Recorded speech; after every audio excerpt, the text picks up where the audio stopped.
दोस्तों, अगर आपने आज महात्मा बुद्ध की ये कहानी अंत तक पूरे ध्यान से सुन ली तो आप कभी भी ज़िंदगी में किसी भी मोड़ पर हार नहीं मानोगे। तो ध्यान से सुनिएगा इस कहानी को और अंत तक वीडियो को ज़रूर देखिएगा। बुद्ध का एक शिष्य बुद्ध के साथ पिछले 6 सालों से जुड़ा हुआ था। एक दिन वो महात्मा बुद्ध के पास आया और बोला, महात्मा बुद्ध, आपके पास कितने और शिष्य आए? आपने उन्हें इसी बीच किसी एक दिशा में ज्ञान देने के लिए भेजा, लेकिन मुझे अभी तक नहीं भेजा। क्या मुझे अभी तक कुछ बुद्धत्व प्राप्त नहीं हुआ? बुद्ध मुस्कुराए और बोले, यह तो तुम्हें खुद समझना होगा कि तुम्हें बुद्धत्व प्राप्त हुआ है या नहीं। शिष्य बोला, हे बुद्ध, आपने मुझे इन 6 सालों में जो भी उपदेश दिया मुझे वो सब याद है। आपकी बताई हर एक बात मुझे याद है। आप मुझसे भी पूछ सकते हैं, मैं आपको हर उत्तर देने के लिए तैयार हूँ। आप मुझे एक मौका तो दें ताकि मैं किसी भी दिशा में जाकर लोगों को आपके ज्ञान के बारे में भी बता सकूँ। बुद्ध ने कहा, ज्ञान की बातों को याद रखने से कुछ नहीं होता जब तक आप उसे अपने आचरण में ना लाओ। जब तक आप किसी भी चीज़ को अपने आचरण में नहीं लाओगे तब तक आप दूसरों को नहीं कह सकते कि उसे आपने आचरण में लेकर आए हो। शिष्य ने कहा, जो भी हो, कृपया आप मुझे एक मौका दें। आप मुझ पर भरोसा रखें। मैं सभी को अपने ज्ञान से प्रभावित कर दूंगा। मैं लोगों को ऐसी बातें बता सकता हूँ जिससे उनके जीवन में शांति आएगी और वो शांतिपूर्ण अपना जीवन जी सकेंगे।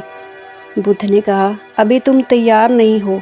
जब तुम तैयार हो जाओगे मैं तुम्हें खुद ही सही मार्ग पर जाने के लिए कहूँगा। शिष्य ने कहा, क्यों बुद्ध, आपने मुझे इन 6 वर्षों में इतना भी ज्ञान नहीं दिया जिससे मैं लोगों को प्रभावित कर सकूं? बुद्ध ने कहा, ठीक है, तुम पूर्व की दिशा की तरफ जाओ।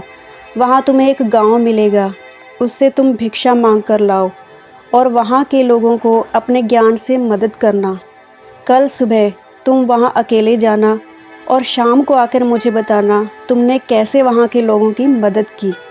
वह शिष्य ये सब सुनकर बेहद खुश हुआ और बुद्ध का आशीर्वाद लेकर चला गया और वह रात भर ज्ञान समेटता रहा और मन ही मन सोच रहा था कि मैं कल ऐसे ज्ञान की छाप छोड़ूंगा कि वहाँ के लोगों के साथ बुद्ध भी मुझसे प्रभावित हो जाएंगे।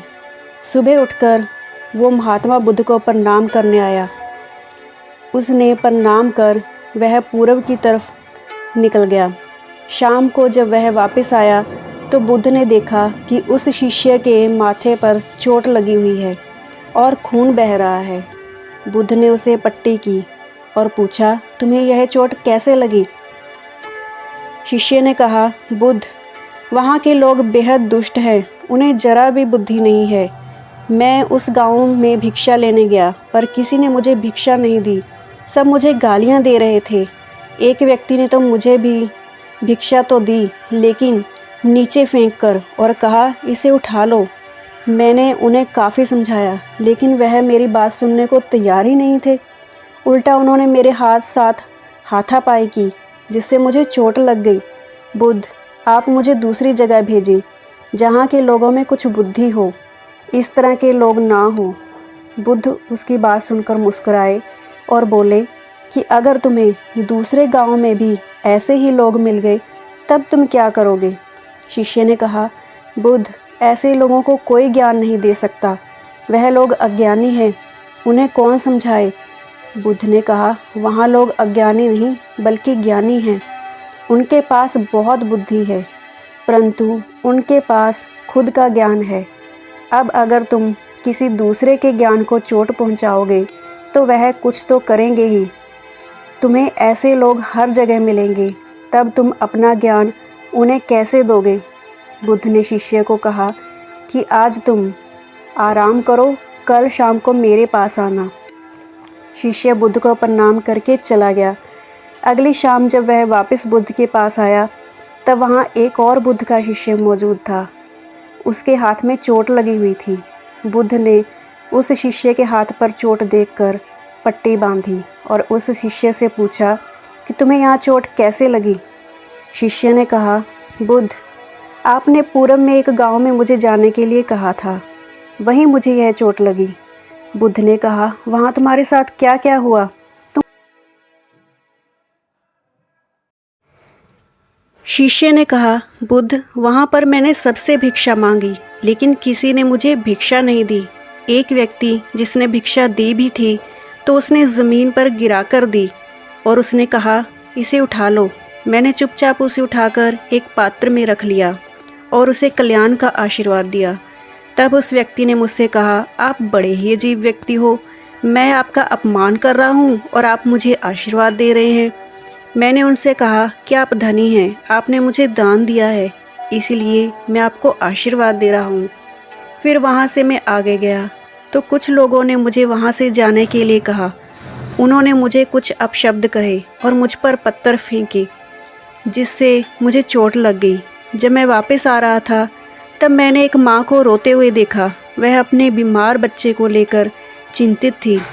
मैं तुरंत जंगल से जाकर उसके लिए जड़ी बूटी ले आया, लेकिन वहाँ के लोग मुझे जड़ी बूटी देने नहीं दे रहे थे। फिर मैंने उनसे विनती की कि वह मुझे उस बच्चे का इलाज करने दे। उसके बाद वो जैसा कहेंगे मैं ठीक वैसा ही करूँगा। फिर जिस व्यक्ति ने मुझे भिक्षा दी थी उसने गांव वालों को समझाया। तब उन्होंने मुझे उस बच्चे को जड़ी बूटी लगाने दी। उसके बाद वह बच्चा ठीक हो गया। फिर गांव वालों ने मुझसे अपने किए गलत व्यवहार के लिए माफ़ी मांगी और मुझे धन्यवाद कहा। फिर मैं वहाँ से वापस आ गया। हे बुद्ध, आपसे एक विनती है। उस गांव के लोग बहुत ही भोले भाले और सीधे हैं। क्या मैं रोज़ उसी गांव में जाकर भिक्षा मांग सकता हूँ? ये सभी बात जो पहला शिष्य भी सुन रहा था, उसने यह सुनते ही बुद्ध के चरणों में गिरकर कहा, हे बुद्ध, मैं समझ गया हूँ कि अभी मैं उस लायक नहीं हुआ हूँ कि दूसरों को ज्ञान दे सकूं। बुद्ध ने कहा, हमें बाहर वैसे ही लोग दिखाई देते हैं जैसे हम अंदर से होते हैं। जब तक हम खुद को नहीं बदलते तब तक हम किसी को भी नहीं बदल सकते। खुद में बदलाव लाना बहुत ज़रूरी होता है। कोई भी बात बताने से पहले उसे आचरण में लाना बहुत ज़रूरी है, क्योंकि आचरण में लाई हुई चीज़ को बताना और समझाना बहुत आसान हो जाता है और उसे लोग बेहद आसानी से समझ भी पाते हैं।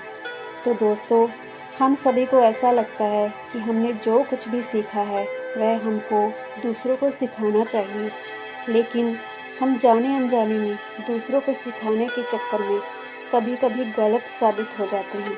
तो इसीलिए दोस्तों, अगर आप किसी को कोई भी सुझाव देना चाहते हैं या आप कोई भी चीज़ सिखाने के लिए जाते हैं, तो सबसे पहले आप उस काम को अच्छे से और सही ढंग से सीख जाएं।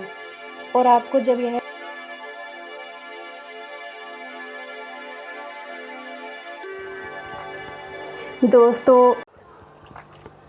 दोस्तों, आप मेरे इस चैनल इंस्पायर्ड बाय बुद्धा को ज़रूर सब्सक्राइब कीजिए। आपको कहानियाँ कैसी लगती हैं मुझे कमेंट सेक्शन में ज़रूर बताइएगा, क्योंकि आपके कमेंट से ही मुझे मोटिवेशन मिलती है। तो प्लीज़ मुझे कमेंट ज़रूर कीजिएगा और इस चैनल को सब्सक्राइब ज़रूर कीजिएगा। और हाँ, शेयर करना ना भूलिएगा। धन्यवाद।